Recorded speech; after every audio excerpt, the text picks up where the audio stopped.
أشرف الأنبياء والمرسلين وعلى آله وصحبه أجمعين. أما بعد, alhamdulillah, hadirin wal hadirat jamaah salat maghrib Masjid Al-Ikhlas yang dirahmati Allah Subhanahu wa taala. Bersyukur kita pada Allah Subhanahu wa taala dengan mengucapkan alhamdulillahirabbil alamin. Shalawat kepada Nabi besar Muhammad sallallahu alaihi wasallam. Dengan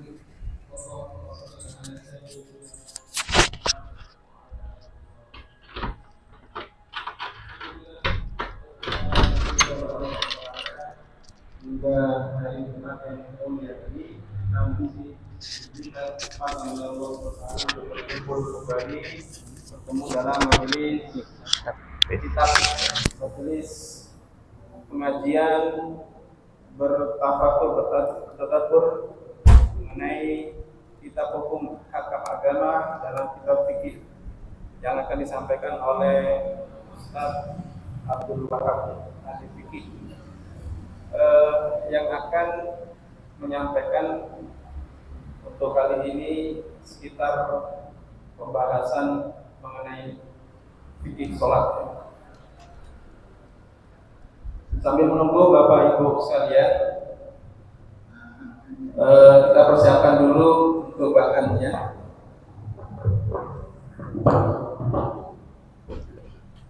Ya,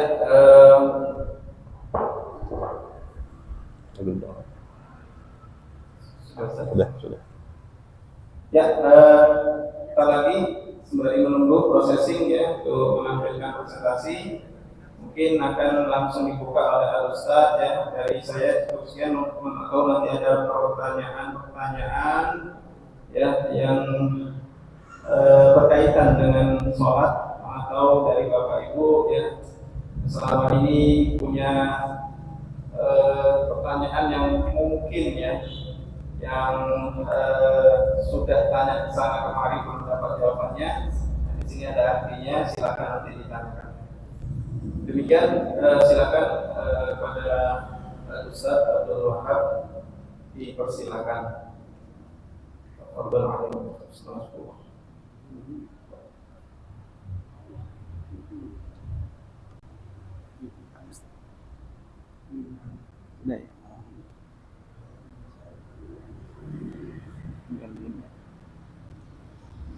Bisa.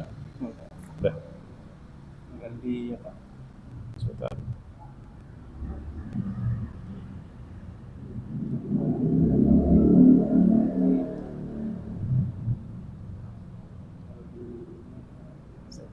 Ya.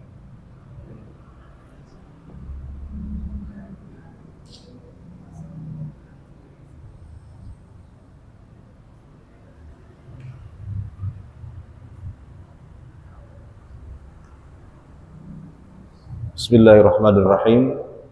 Assalamualaikum warahmatullahi wabarakatuh. Innal hamdalillah nahmaduhu wa nasta'inuhu wa nastaghfiruh wa na'udzu billahi min shururi anfusina wa min sayyiati a'malina. May yahdihillahu fala mudilla lahu wa may yudlil fala hadiya lahu. Allahumma shalli wa sallim wa barik ala sayyidina Muhammadin wa ala alihi wa ashabihi wa man tabi'ahum bi ihsanin ila yaumiddin. Rabbi shrah li sadri wa yassir li amri wahlul 'uqdatam min lisani yafqahu qawli, amma ba'd. Hadirin jamaah kajian ba'da maghrib Masjid Al-Ikhlas yang dirahmati oleh Allah Subhanahu wa taala. Alhamdulillah di maghrib ini kita masih diberikan kesempatan oleh Allah untuk sama-sama menjalankan kewajiban kita melaksanakan salat maghrib secara berjamaah, dan kita lanjut dengan ta'lim kita meneruskan kajian fikih salat 4 mazhab yang sudah berjalan, di mana pertemuan kita malam hari ini membahas tentang sifat salat ya atau tata cara salat berdasarkan 4 mazhab. Yang kemarin kita sudah bahas tentang niat ya. Jadi kalau kita lihat versi 4 mazhab itu ada beberapa klasifikasi ya tentang sifat sholat. Ada yang fardu atau rukun, ada yang sunnah, itu menurut jumhur ulama. Jadi mayoritas ulama atau paling tidak mazhab Maliki dan Syafi'i, semua tata cara gerakan sholat ya atau ucapan sholat di dalam sholat itu cuma dua, yaitu fardu atau rukun, dan yang kedua adalah sunnah. Tapi dalam mazhab Hanafi, jemaah sekalian, bukan hanya dua, tapi ada tiga. Selain ada rukun, ada sunnah, yang ketiga ada yang namanya wajib sholat. Ini khusus dalam mazhab Hanafi sebetulnya. Jadi mazhab Hanafi itu ada istilah wajib sholat. Kalau kita, mazhab kebanyakan ulama itu cuma dua, imma dia rukun atau sunnah. Kalau tidak rukun ya sunnah ya. Tapi uniknya dalam mazhab Hanafi ada tiga, ada rukun, ada sunnah, ada wajib. Bedanya apa antara rukun dengan wajib dalam mazhab Hanafi ini Mbak ya? Kalau rukun itu sesuatu yang kalau ditinggalkan maka sholatnya tidak sah. Seperti misalnya takbiratul ihram, orang nggak takbiratul ihram maka sholatnya tidak sah. Artinya dia wajib mengulangi sholatnya. Kalau wajib sholat dalam mazhab Hanafi, wajib sholat itu sesuatu yang harus ada dalam sholat, tapi kalau tidak dilaksanakan maka sholatnya tetap sah. Nah, Al-Fatihah, membaca Al-Fatihah dalam sholat, menurut mazhab Hanafi itu bukan rukun dalam mazhab Hanafi, tapi wajib sholat. Artinya kalau ada orang kok sholatnya nggak baca Al-Fatihah, sholatnya tetap sah dalam mazhab Hanafi. Kalau kita kan mazhab Syafi'i atau mazhab yang lain selain mazhab Hanafi, nggak baca Al-Fatihah itu sholatnya tidak sah ya. Tapi dalam mazhab Hanafi ya, orang tidak baca Al-Fatihah sah sholatnya, cuma dia berdosa. Nah, itu namanya wajib sholat. Tetap sah sholatnya tapi berdosa. Artinya tidak wajib diulangi, cukup ditaubatin aja gitu ya. Tapi kalau dalam mazhab kita nih, mazhab Syafi'i dan mazhab yang lain, bukan tidak cukup hanya ditaubati, tapi wajib diulangi sholatnya.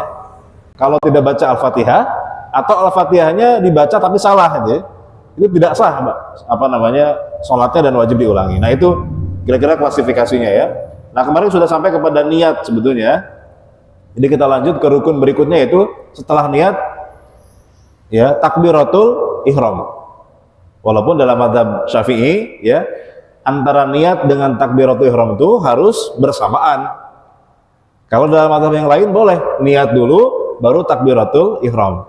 Saya niat sholat maghrib 3 rakaat makmum lillahi ta'ala, Allahu Akbar. Dalam mazhab selain Syafi'i boleh seperti itu, artinya niatnya sebelum takbiratul ihram. Tapi dalam mazhab Syafi'i Pak, yang kemarin kita sempat bahas juga ya, bahwa niat itu, niat sholat harus bareng dengan takbiratul ihram.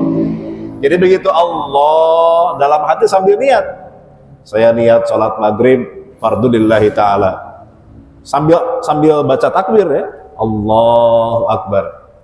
Nah, itu multitasking gitu ya. Dalam satu waktu kita mengerjakan dua hal sekaligus, takbir iya, niat iya di hati. Itu versinya mazhab Syafi'i. Tapi ini kadang-kadang buat sebagian orang sulit untuk sambil takbir sambil niat. Maka paling tidak kita boleh mengikuti mazhab yang lain, yaitu di luar mazhab Syafi'i, yang membolehkan niat itu sesaat sebelum takbir. Itu lebih memudahkan saya kira ya. Jadi boleh misalnya saya niat sholat maghrib, ya udah Allah, jadi pas takbir ya baca takbir aja, Allahu Akbar. Yang penting niat sebelum takbir. Ya, itu niat kemarin. Nah, sekarang takbiratul ihramnya.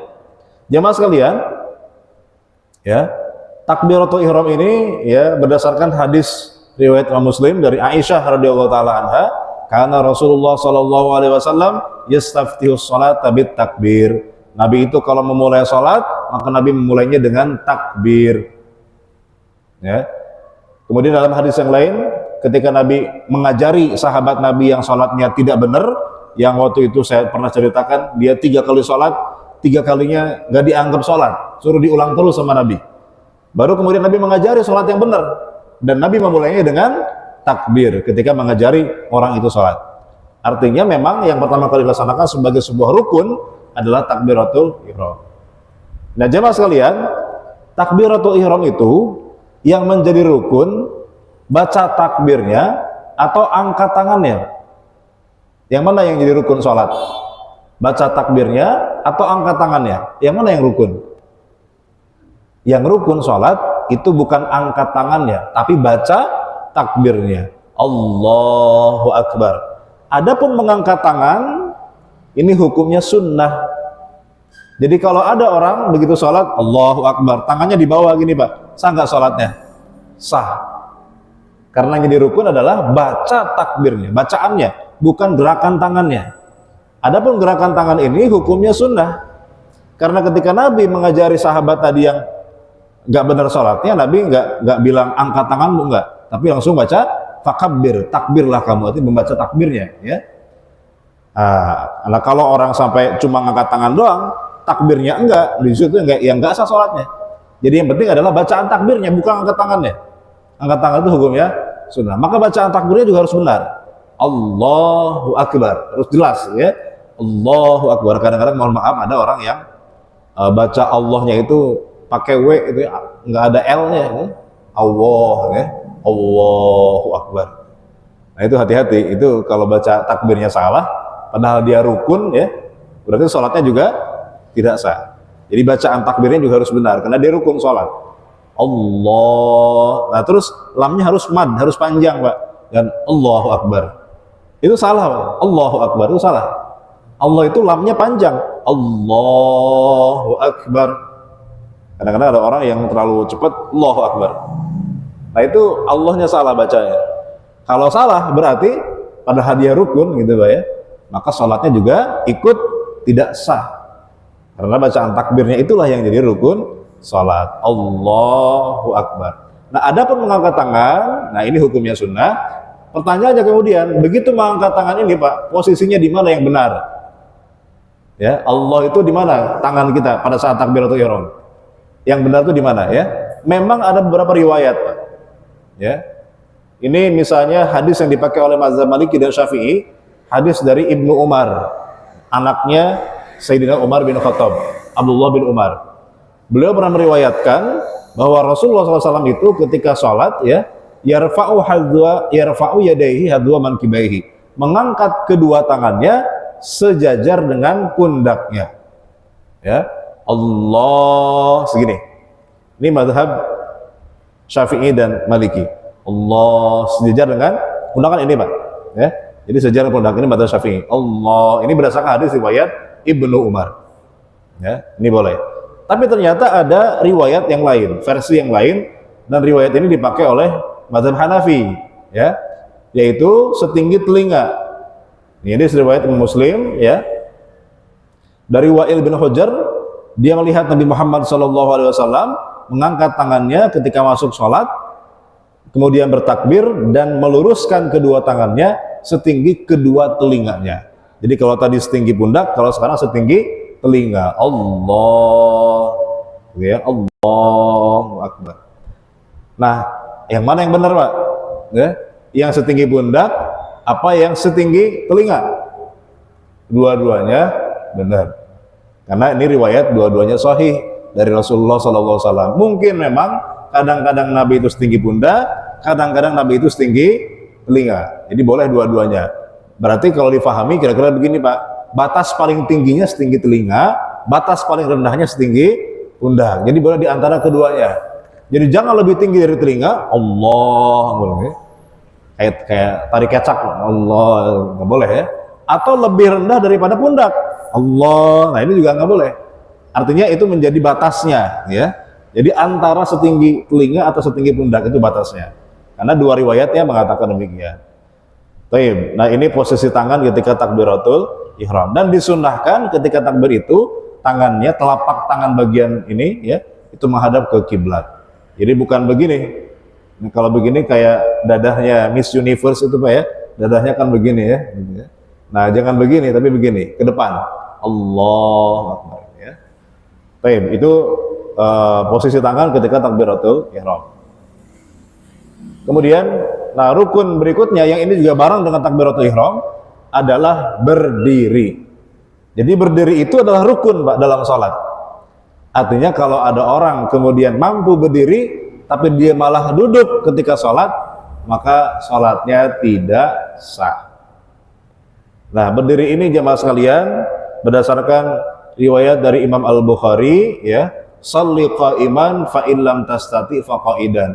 Salatlah kamu berdiri, kalau tidak bisa baru boleh duduk.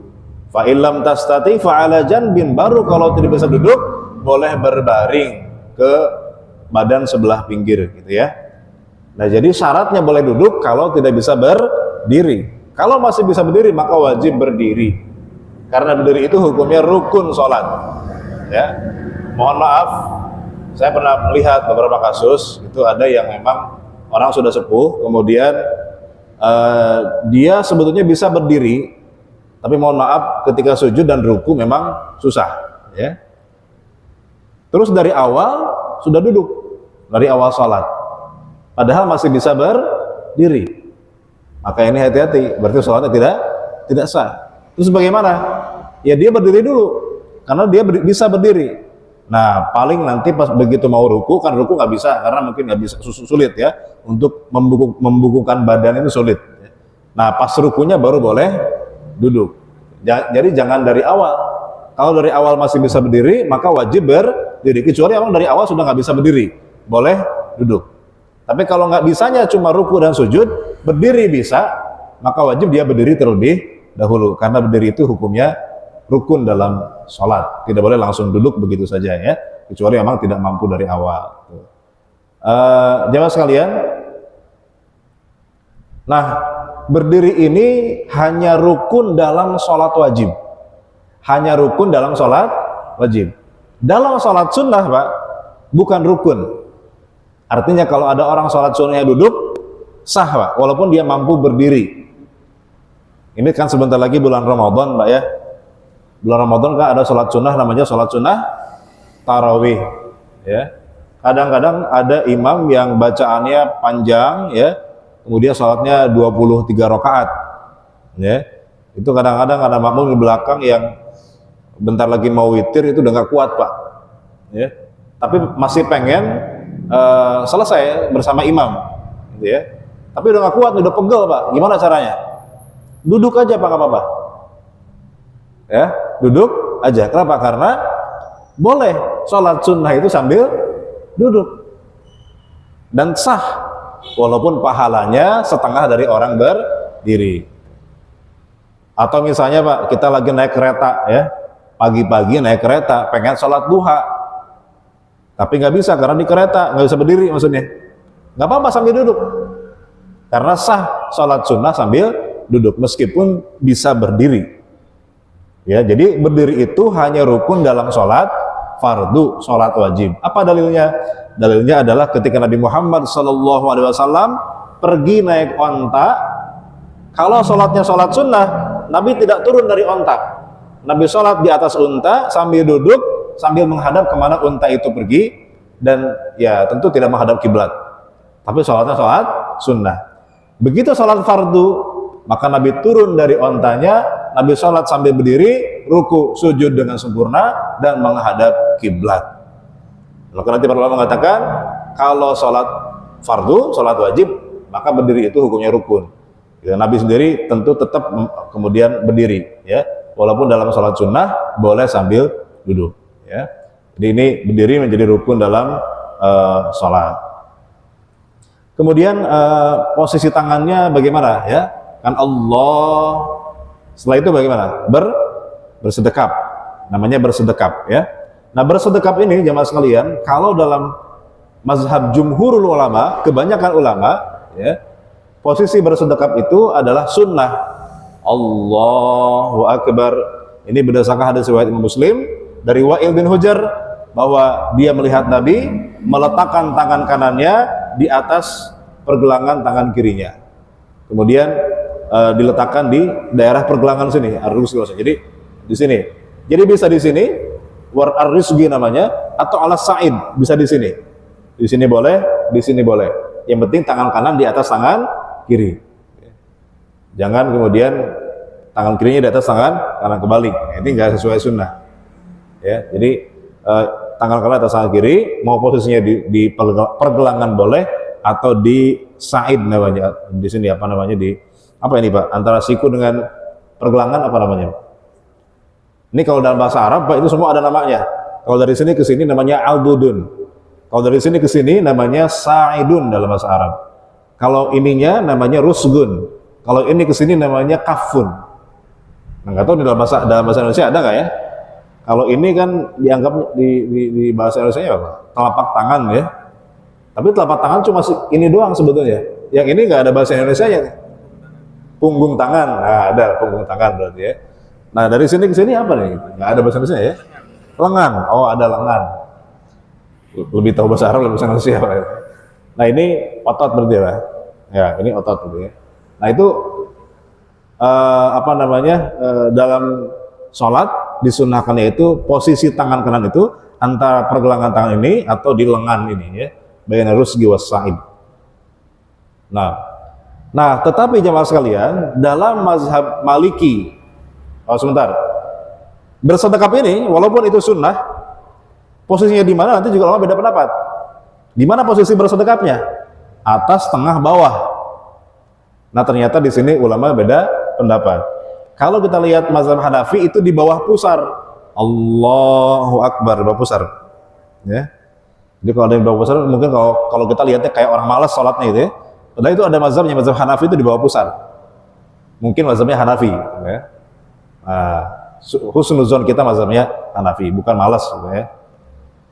Nah, kalau mazhab Syafi'i itu antara pusar dan dada. Jadi Allahu Akbar di sini mazhab Syafi'i. Pusar, dada, nah tengah-tengahnya itu mazhab Syafi'i. Kalau tadi kan mazhab Hanafi di bawah pusar ya. Nah, yang ketiga, ada mazhab yang ketiga nih, mazhab Maliki. Mazhab Maliki itu Pak, tidak bersedekap sunnahnya, tapi tangannya lurus. Allahu Akbar, lurus, nggak begini. Jadi kalau Bapak lihat di YouTube ya, orang-orang di Maroko sholat, orang-orang Maroko itu mazhabnya Maliki, atau orang Aljazair, Tunisia, ya, Afrika Utara lah gitu ya, itu mazhab Maliki. Itu sholatnya nggak bersedekap Pak, lurus. Allahu Akbar. Nah itu mazhab Maliki khasnya, ya, karena memang mazhab Maliki tangannya lurus. Nah kalau mazhab jumhur ulama bersedekap, cuma bersedekapnya di mana nanti itu beda-beda ya. Jumhur ulama mengatakan antara pokoknya bawah dada atau di bawah pusar, di bawah dada atau di bawah pusar. Nah adapun yang di sini, karena sebagian ada orang yang sholat sedekapnya di atas gini Pak ya, Allahu Akbar. Nah ini mazhab ulama kontemporer, ulama Saudi. Nah, Syekh Albani, Syekh bin Baz itu di sini. Allahu Akbar. Ini mazhab ulama Saudi ya. Kenapa? Karena melihat zahir hadisnya. Ala sadrihi, Nabi itu meletakkan tangannya di atas dadanya. Dada itu mana? Nah dipahami dada itu di sini, kan dada di sini kan. Ini kan perut ya, berarti di sini. Jadi memaknai hadis secara zahir. Tapi kalau dalam mazhab 4 gitu ya, tidak ada yang mengatakan di sini, di atas. Ya. Kenapa? Karena sodrun dalam bahasa Arab, dalam hadisnya itu kan sodrun bahasanya. Itu tidak mesti maknanya dada persis. Karena sodrun itu dalam bahasa Arab artinya sesuatu atau bagian depan. Jadi ini bagian depan nih, ini dada, ini dada, ini dada dalam bahasa Arab gitu ya. Nah, makanya sholat itu tidak hanya membaca hadisnya, tapi harus bersanad ya. Bagaimana guru kita mengajarkan dari gurunya. Itulah apa namanya mazhab. Jadi mazhab itu kelebihannya Pak, tidak hanya mengandalkan pemahaman harfiah terhadap hadis, tapi juga prakteknya itu bersanad. Ya, seperti kita belajar baca Quran Pak. Belajar baca Quran bisa nggak cuma dari baca buku doang? Nggak bisa Pak. Baca Quran itu harus talaki, harus langsung ketemu gurunya, diajarkan begini, huruf shad itu bunyinya begini, huruf dad itu bunyinya begitu, gitu ya. Gunnah itu bunyinya begitu. Karena kalau kita baca buku doang, kita nggak kegambar bagaimana caranya. Sama Pak, sholat itu para ulama tidak hanya bersandar pada hadis secara tekstual, tapi juga diriwayatkan cara prakteknya itu dari guru ke guru, ya, dari Rasulullah ke sahabat, tabiin, tabiut tabiin, para imam mazhab sampai ke bawahnya. Ya.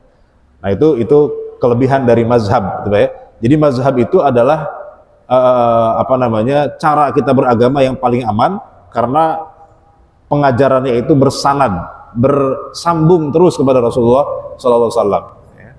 Lain halnya kalau kita Pak belajar sholat langsung baca hadis, itu bahaya.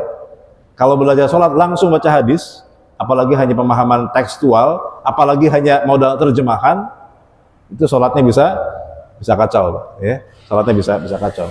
Maka dengan adanya mazhab ini Pak, ini menjaga agar praktek sholat kita itu kemudian justru sesuai dengan sunnah Rasulullah Sallallahu Alaihi Wasallam. Kemudian disunahkan Pak ketika berdiri itu melihat ke tempat sujud. An Ibnu Abbas qala kana Rasulullah sallallahu alaihi wasallam idza staftaha salat lam yandur illa maudhi'i sujudihi. Nabi itu kalau kemudian membuka salatnya, memulai salatnya, maka Nabi tidak melihat kecuali ke tempat sujudnya. Jadi jangan melihat ke depan Pak, apalagi ke gambar kaos. Nah, itu kan sering ya masa kampanye 01, 02, 03 ya. Nah, itu jangan dilihat karena yang dilihat itu yang bagian bawah. Ya ternyata sajadahnya juga pemberian dari caleg Pak ya. Di sajadahnya ada gambar calegnya Pak. Wah repot juga ya. Jadi kalau bisa sajadahnya sajadah yang polos ya, jangan yang bergambar. Karena justru itulah tempat melihat kita ketika sholat supaya fokus, supaya lebih khusyuk ya. Karena kalau matanya kemana-mana ya Pak, itu mengurangi kekhusyuan kita. Itu sunnah Pak ya. Kecuali satu, sepanjang sholat kita disunahkan melihat ke tempat sujud, kecuali satu kondisi di mana kita disunahkan bukan melihat ke tempat sujud, yaitu ketika tasyahud. Jadi ketika tasyahud, tangan kita menunjuk, maka mata kita disunahkan melihat ke telunjuk kita, bukan ke tempat sujud. Tapi ingat Pak, telunjuk kita sendiri, jangan lihat telunjuk orang Pak ya. Apalagi yang beda mazhab Pak. Yang kita kan misalnya nggak gerak-gerak, teman kita sebelah gerak-gerak Pak, kita lihatnya ke telunjuk sebelah Pak, bawaannya senewan gitu Pak, bawaannya karena beda mazhab mungkin ya, bawaannya pengen dipegang gitu Pak biar diem. Ya jangan begitu Pak, makanya lihat telunjuk kita sendiri, jangan lihat telunjuk orang. Dan itu kan beda mazhab ya wajar, nggak masalah Pak, karena itu semua juga ada mazhabnya. Mau menunjuk nggak gerak boleh, mau gerak-gerak juga boleh, semua ada mazhabnya, ada riwayatnya ya. Mazhab Syafi'i geraknya atas bawah, dan itu pun hanya sekali ya, asyhadu alla ilaha illallah ya. Selanjutnya terus begini ya. Kemudian mazhab Hambali mengangkat tasyahudnya itu ketika membaca lafaz jalalah, lafaz Allah, asyhadu alla ilaha illallah, turun lagi, wa asyhadu anna muhammadar rasulullah, turun lagi. Itu mazhab Hambali. Kemudian ada mazhab Maliki. Mazhab Maliki gerak-gerak tapi kanan kiri begini Pak.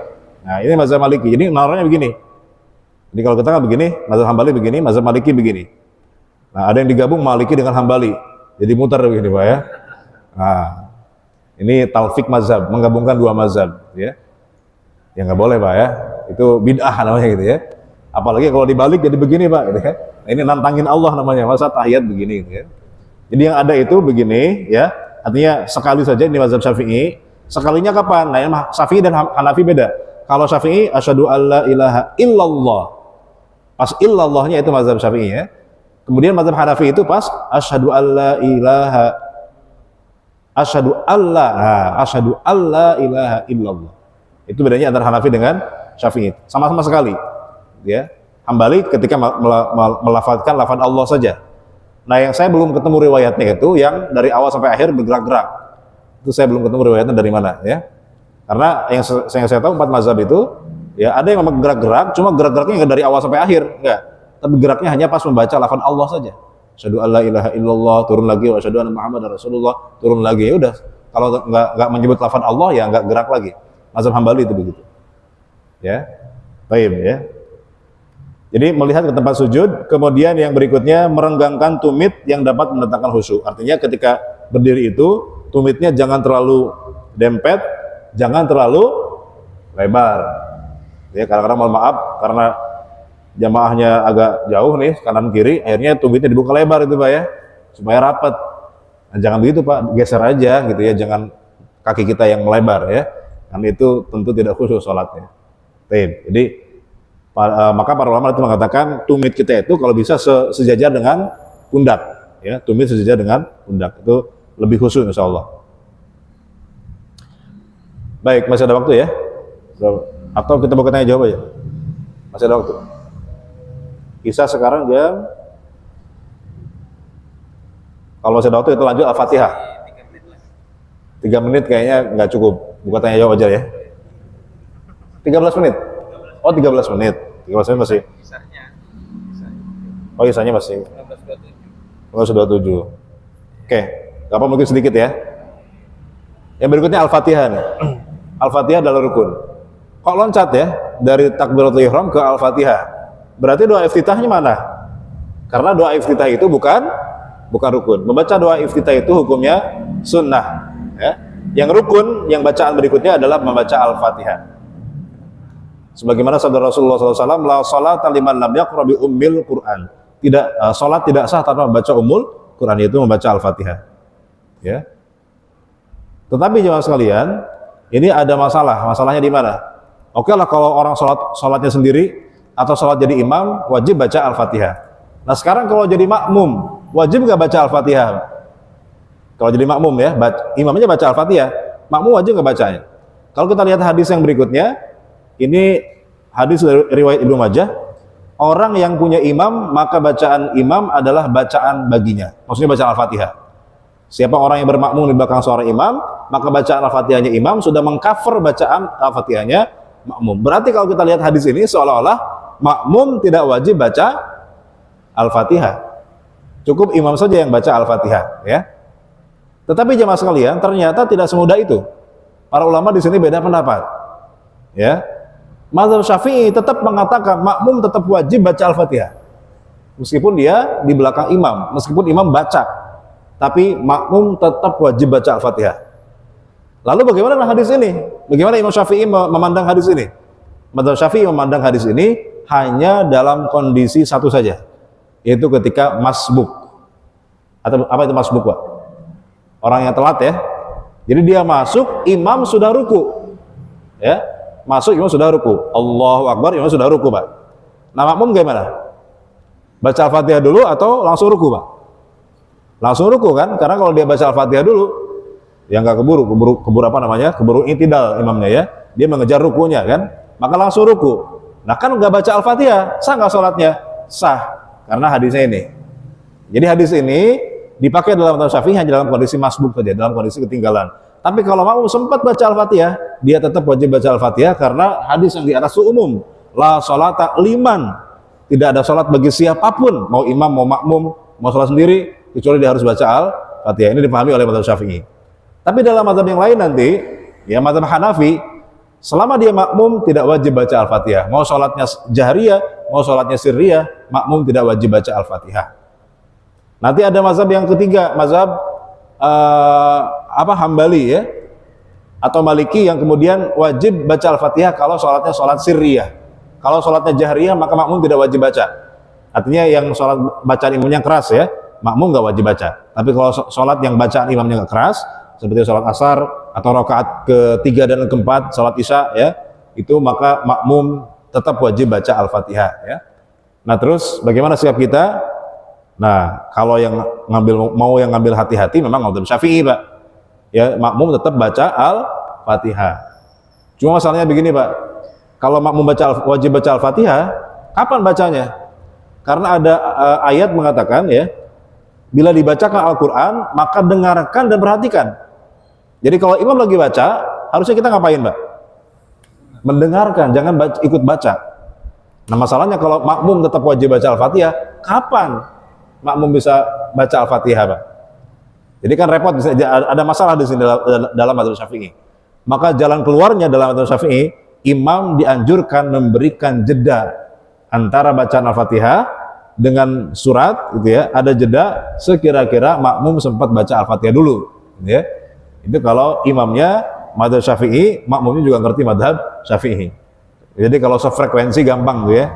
Jadi imamnya ngasih jeda antara Al-Fatihah dengan surat. Nah, baru kemudian makmum sempat baca Al-Fatihah. Kira-kira itu mungkin ya, sebelum kita buka tanya jawab, saya kira. Baik, terima kasih Ustaz atas penyampaiannya sangat komprehensif ya, dari niat takbiratul ihram hingga pada Al-Fatihah. Mungkin dari Bapak Ibu ada pertanyaan, dipersilakan.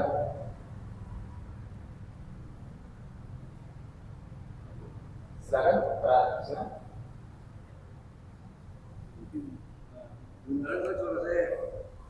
Kalian dengar ya? Dengar. Dengar Pak. Dengar.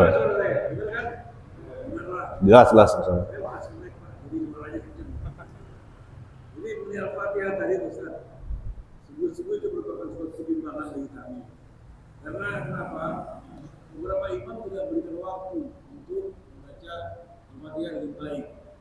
Sehingga bukan masalah waktu saja, kita jadi kacau. Ketika baca Al-Fatihah, di sana bacanya tabat, kembali sering keluar salah. Itu baca tabat. Nah itu gimana? Boleh nggak ambil amannya? Ya udah kita kan dari awal kita nggak baca di Al-Fatihah. Itu gimana kira-kira? Ya. Nah, ini memang tergantung kita meyakini mazhab yang mana Pak dari awal gitu ya.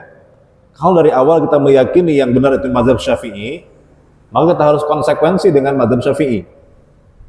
Kecuali kalau kita saya pakai mazhab Hanafi aja deh kalau gitu, lebih gampang kan, kamu nggak usah baca ya, ikut imam yang baca aja.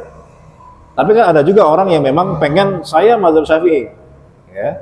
Maka harus konsekuensinya bahwa ketika ada imam yang kemudian makmumnya bermadzhab Syafi'i, maka imam itu kalau bisa sih ngasih jeda, ngasih jarak antara Al-Fatihah dengan surat seukuran makmum yang mazhabnya Syafi'i ini dia sempat baca Al-Fatihah. Tentu baca Al-Fatihahnya jangan yang panjang-panjang gitu ya, baca Al-Fatihahnya sesuaikan gitu ya dengan waktu gitu ya.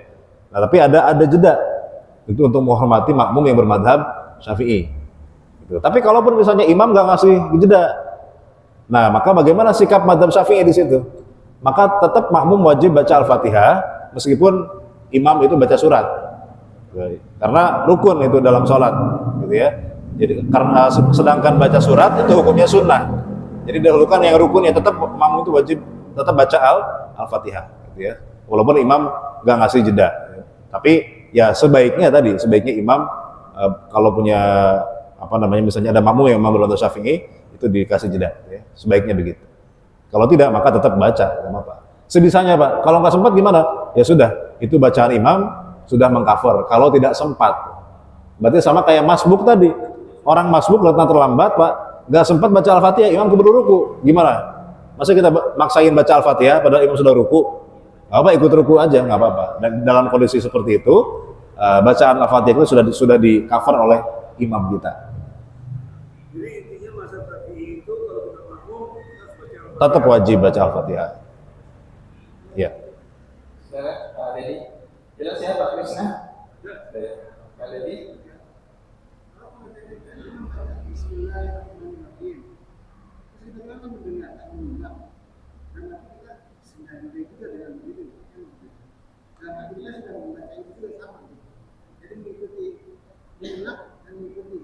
Oh, ketika imam baca Al-Fatihah, kita juga ikut baca Al-Fatihah gitu maksudnya.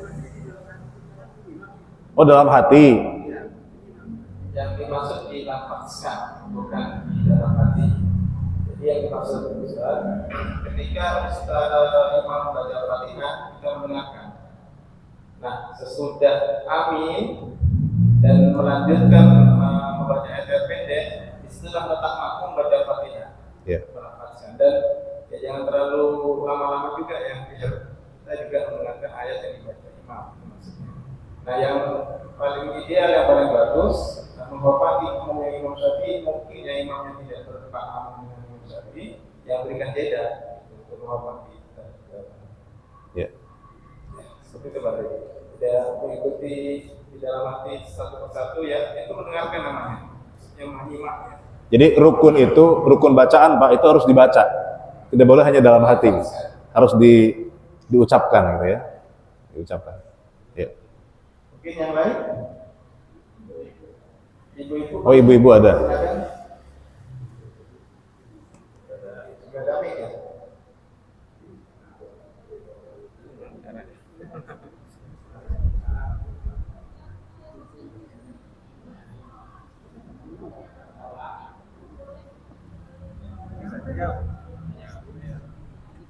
Gak kedengeran. Nyampe nggak?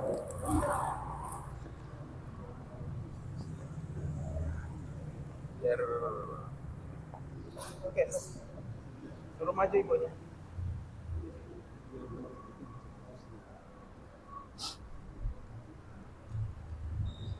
Assalamualaikum Pak Ustaz. Waalaikumsalam. Ustaz, kalau ibu-ibu ini setelah pulang pengajian gitu ya Pak, kemudian kita mau lanjut sholat sudah masuk waktu sholat, kita nggak bawa mukena, tapi kita masih pakai pakaian kayak gamis ya untuk sholat. Kemudian apakah boleh kalau tangan kita tidak tertutup? Apanya? Menggunakan mukena. Tangan. Oh iya, iya. Baik. Baik. Jadi batasan aurat perempuan baik di dalam sholat maupun di luar sholat, ya, bagi orang ajnabi istilahnya bukan muhrimnya, maka semua anggota tubuh kecuali wajah dan kaf, al-kaf namanya dalam bahasa Arab. Nah, kadangkala al-kaf ini diterjemahkan kurang tepat ke dalam bahasa Indonesia. Sering diterjemahkan apa? Telapak tangan. Sehingga punggung tangan seolah-olah itu aurat. Padahal bahasa Arabnya bukan telapak tangan tapi kafun, al-kaffain. Nah, kafun itu dalam bahasa Arab artinya adalah telapak tangan dan punggung tangan. Jadi dari pergelangan ke ujung jari itu namanya kafun. Mau bawah mau atas sama, kafun namanya. Nah, ketika terjemahkan ke dalam bahasa Indonesia jadi telapak tangan. Nah, seolah-olah yang ini adalah aurat dalam salat. Sehingga kita menemukan ada mukena yang ada ininya kan, ada atasnya itu ya, bawahnya. Nah, ini sebetulnya salah terjemah dari kata kafun. Kafun dalam bahasa Arab itu bukan hanya telapaknya saja, tapi juga punggung tangannya. Nah, sehingga punggung tangan itu tidak aurat. Jadi dari pergelangan tangan sampai ujung jari, asalkan itu yang selebihnya tertutup, maka tidak harus pakai mukena gitu ya. Yang penting kan auratnya tertutup, kakinya tertutup ya, menyisakan wajah dan dengan telapak tangan dan punggung tangan saja gitu. Nah, kita memang mohon maaf nih ibu-ibu ya. Jadi kita menutup aurat kadang-kadang cuma pas sholat doang gitu ya. Di luar sholat ya dibuka lagi. Padahal seharusnya memang mau dalam sholat mau di luar sholat sama saja auratnya kan gitu ya. Jadi kalau dari awal kita sudah menutup aurat, ketika sholat pun sebetulnya nggak harus pakai mukena lagi, sudah langsung bisa sholat sebetulnya. Nah, ya begitu Bu ya. Waalaikumsalam.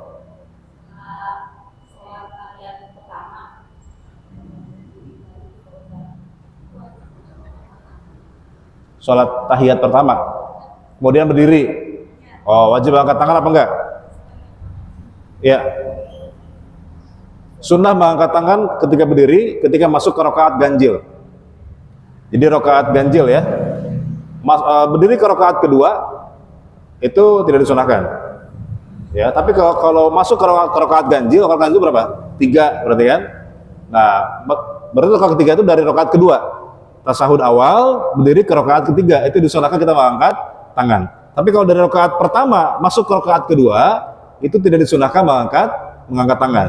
Jadi mengangkat tangannya hanya masuk ke rakaat ganjil ya, masuk ke rakaat ketiga atau rakaat kelima misalnya gitu kalau ada dan seterusnya. Ya. Cukup? Cukup jelas ya Ibu ya. Jelas ya. Berhubung sudah masuk waktu. Sebenarnya masih banyak pertanyaan Pak Ustadz ya. Mungkin nanti kalau ada yang belum sempat di ini ya forum dari Maghrib Isya ini mungkin dilanjutkan habis sisa bisa langsung mendatangi Ustadz yang bisa ya. Insyaallah 15 menit silakan Bapak Ibu sekalian. Nah jika saya ada pertanyaan tapi berhubung waktu sudah ini masuk ya kita akhiri saja pembahasan kita 4 masalah ini terutama bab sholat. Mudah-mudahan Allah SWT memberikan kepada kita semua kepahaman mengenai ilmu-ilmu agama. Demikian ya, terima kasih Al-Ustaz sudah menyampaikan bersama kita hingga waktu Isya.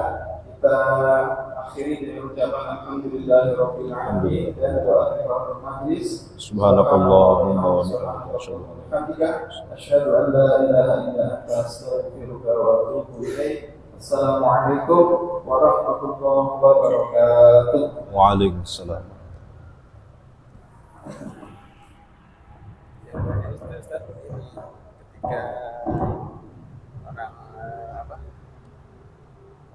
Ketika orang membaca Fatihah, kita dalam posisi iftitah karena telat gitu ya. Harusnya kita mendengarkan ya. Bukan iftitah. Kita baca kita lagi. Tapi orang ngejar sunnahnya. Allah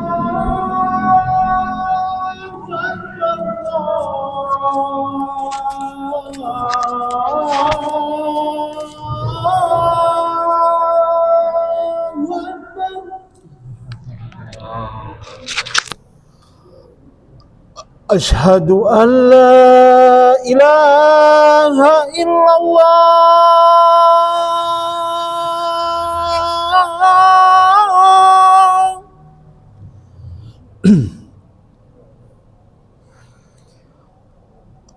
أشهد أن لا إله إلا الله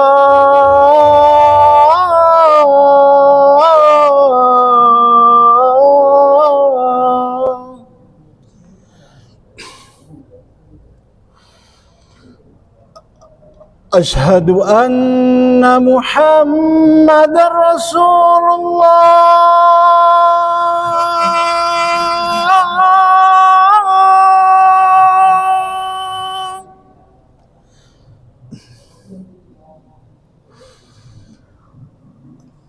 أشهد أن محمد رسول الله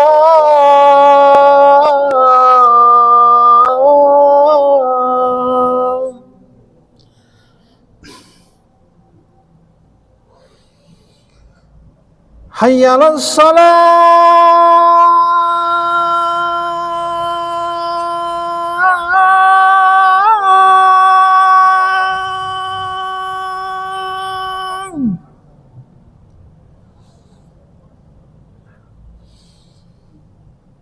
حي على الصلاة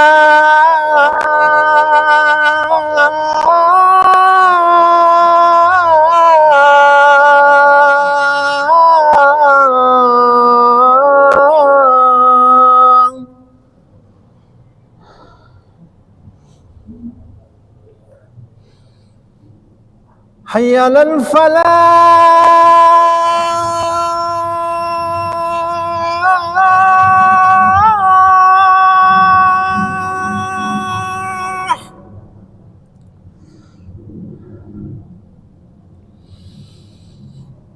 حي على الفلاح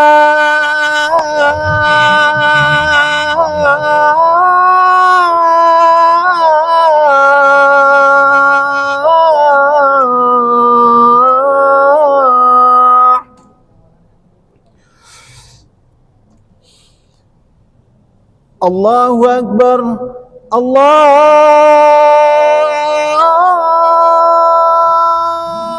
الله أكبر لا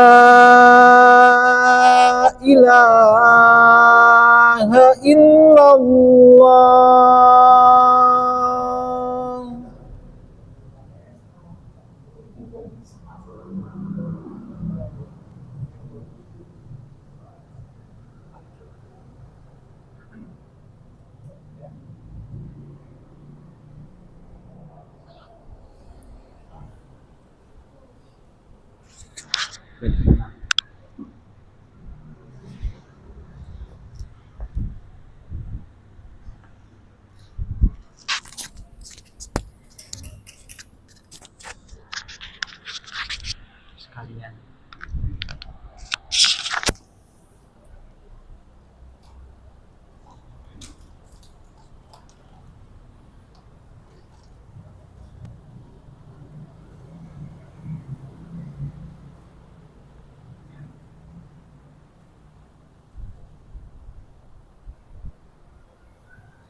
لا إله إلا الله.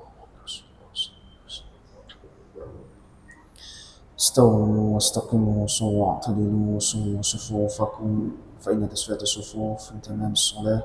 Ansafnya lurus dan rapat demi kesempurnaan salat berjamaah kita. Salat jamiah rahimakumullah.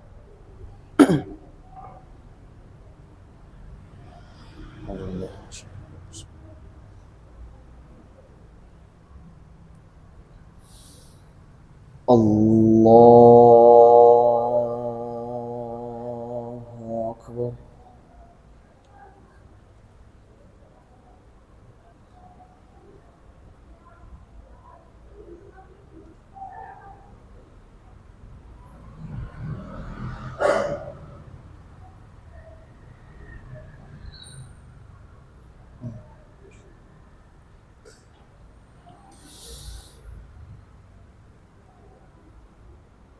بسم الله الرحمن الرحيم.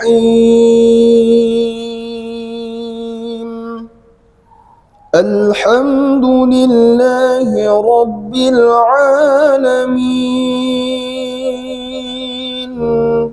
الرحمن الرحيم مالك يوم الدين إياك نعبد وإياك نستعين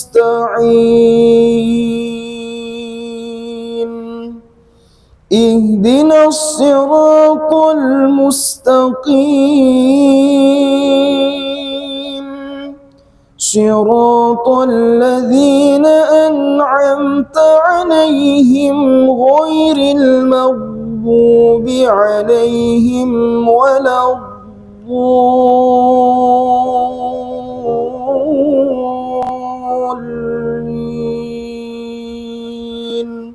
آمين.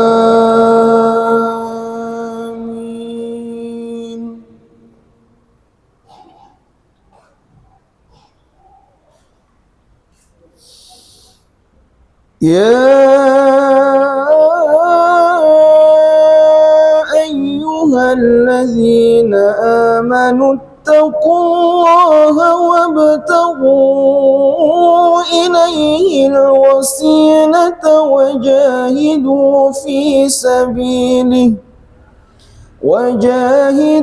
في سبيله لعلكم تفلحون. إن الذين كفروا لو أن لهم ما في الأرض جميعا ومثله معه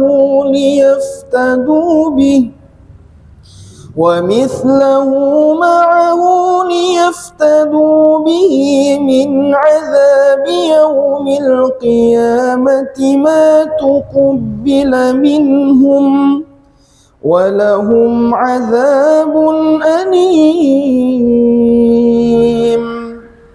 يريدون أن يخرجوا من النار وما هم بخارجين منها ولهم عذاب مقيم. والسارق والسارقة فاقطعوا أيديهما جزاء بما كسبا نكالا من الله والله عزيز حكيم. الله أكبر.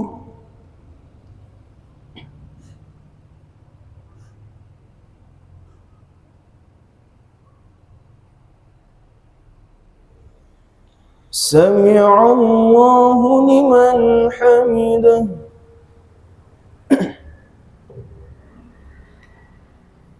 الله أكبر.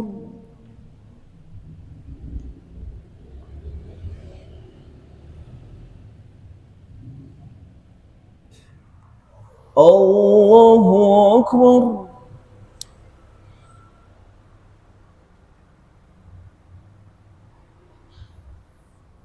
الله أكبر.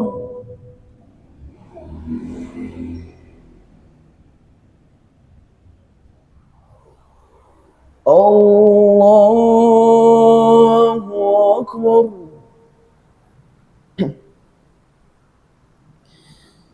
بسم الله الرحمن الرحيم. الحمد لله رب العالمين الرحمن الرحيم مالك يوم الدين إياك نعبد وإياك نستعين اهدنا الصراط المستقيم صراط الذين أنعمت عليهم غير المغضوب عليهم ولا الضالين آمين.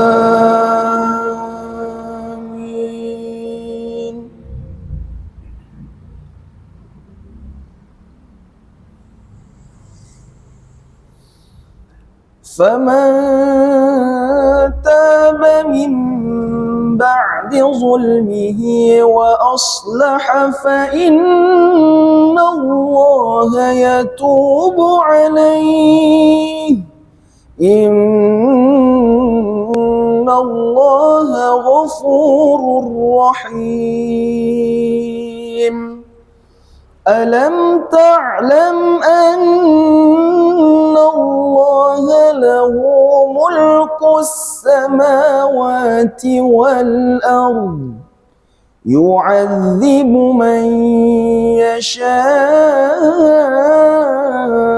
ويغفر لمن يشاء والله على كل شيء قدير. الله أكبر.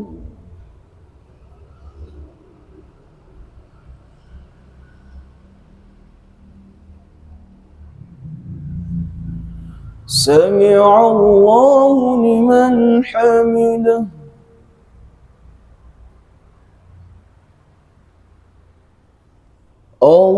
الله أكبر.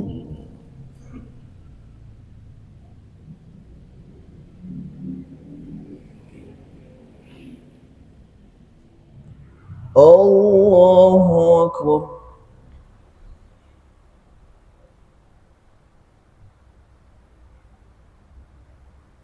الله أكبر.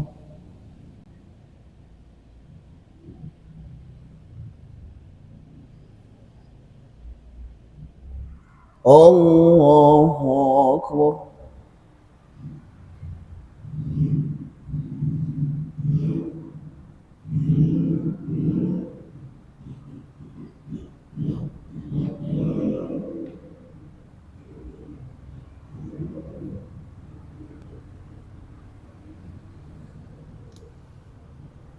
الله أكبر.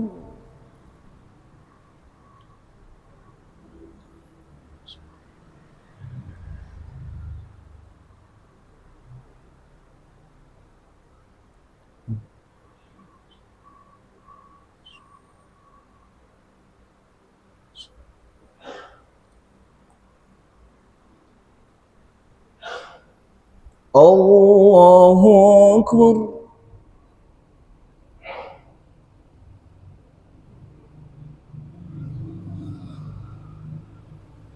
سمع الله لمن حمده.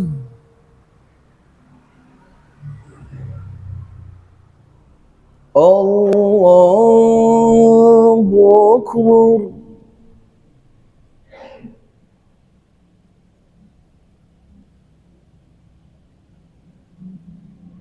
الله أكبر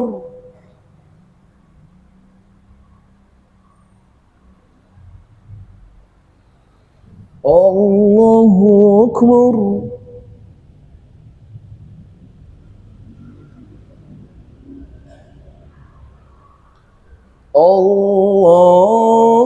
الله أكبر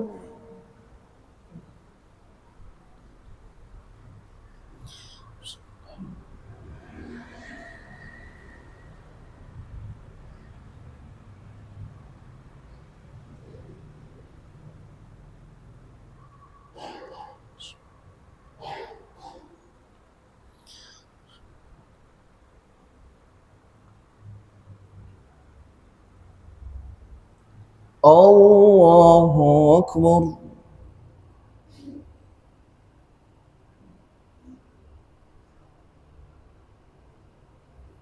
سمع الله لمن حمده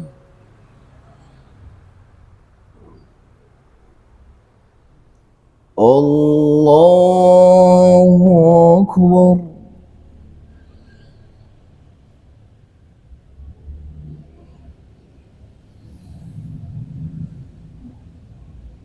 الله أكبر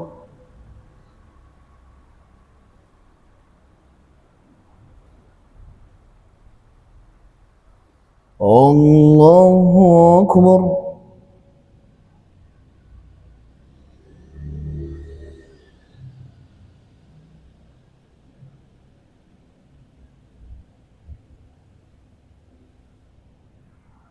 الله أكبر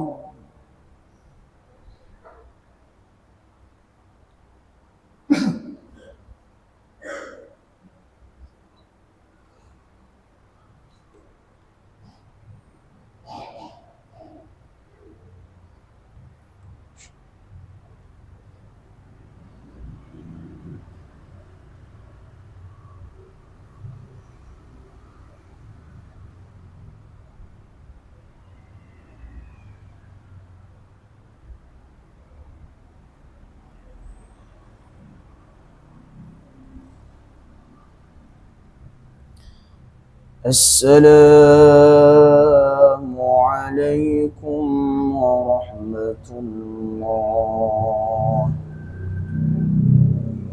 السلام عليكم ورحمة الله.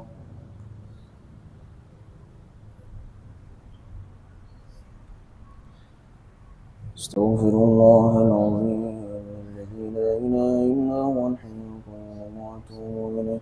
استغفر الله العظيم الذي لا إله إلا هو الحي القيوم وأتوب إليه. أستغفر الله العظيم الذي لا إله إلا هو الحي القيوم وأتوب إليه. لا إله إلا الله وحده لا شريك له له الملك وله الحمد يحيي ويميت وهو على كل شيء قدير.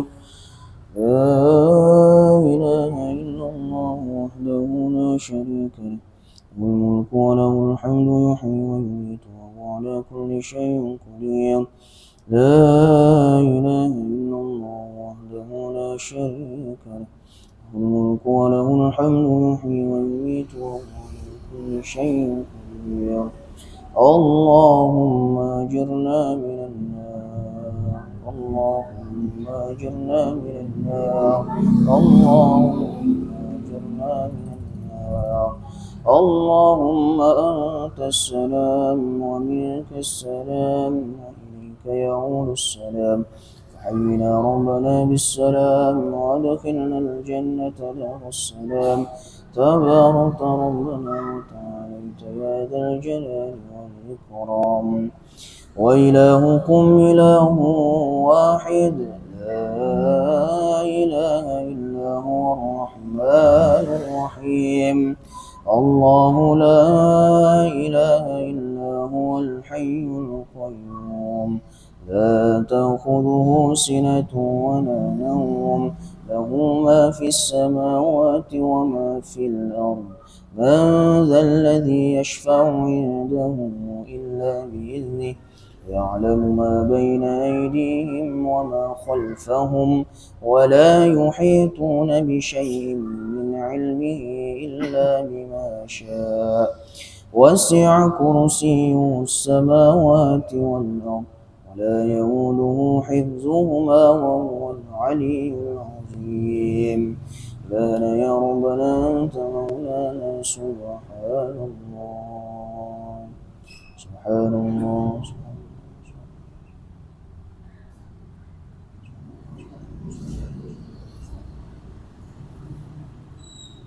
سبحان الله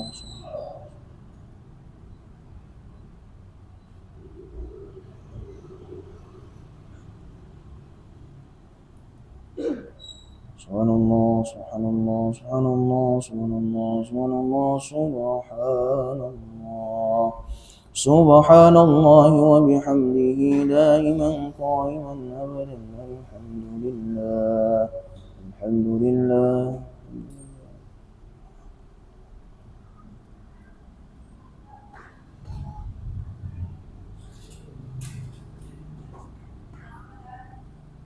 لله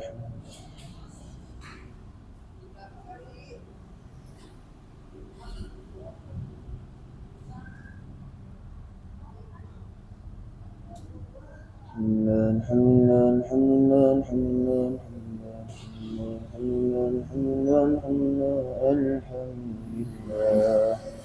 الحمد لله رب العالمين على كل حال وفي كل حال ونعمة يا كريم.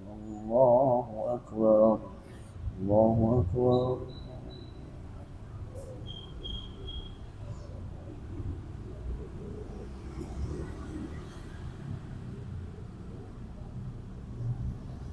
الله أكبر الله أكبر.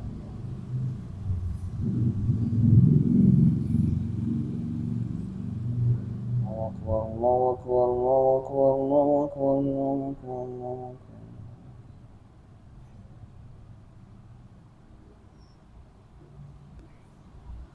الله أكبر الله أكبر الله أكبر الله أكبر الله أكبر الله أكبر. الله أكبر كبيرا والحمد لله كثيرا سبحان الله بكرة وأصيلا. لا إله إلا الله وحده لا شريك له له الملك وله الحمد ويميت وهو على كل شيء قدير. ولا حول ولا قوة إلا بالله العلي العظيم.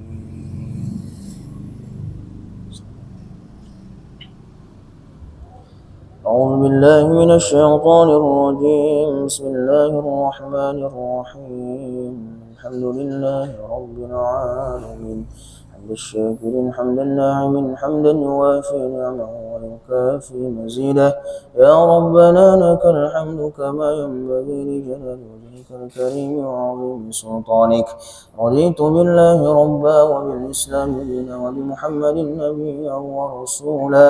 اللهم صل وسلم وبارك على سيدنا محمد وعلى آل سيدنا محمد.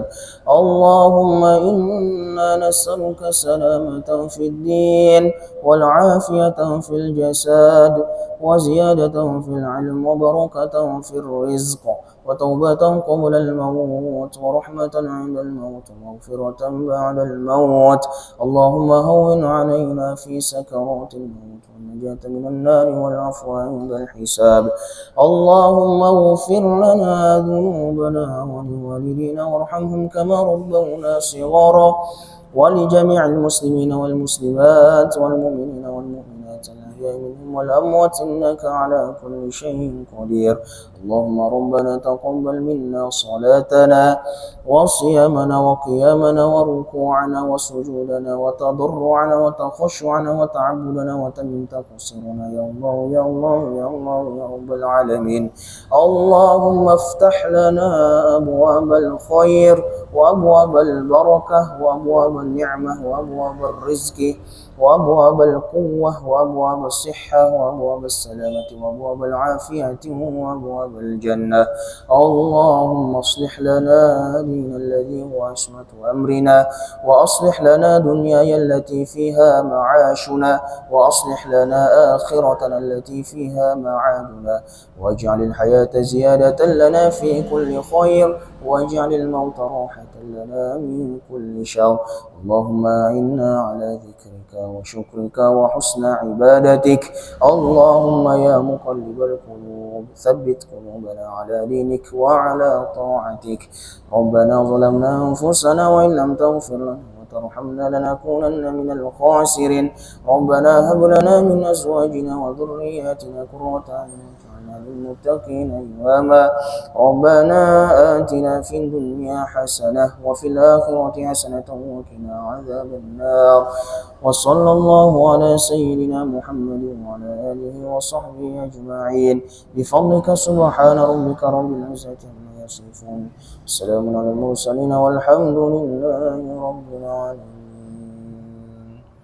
سر الفاتحة.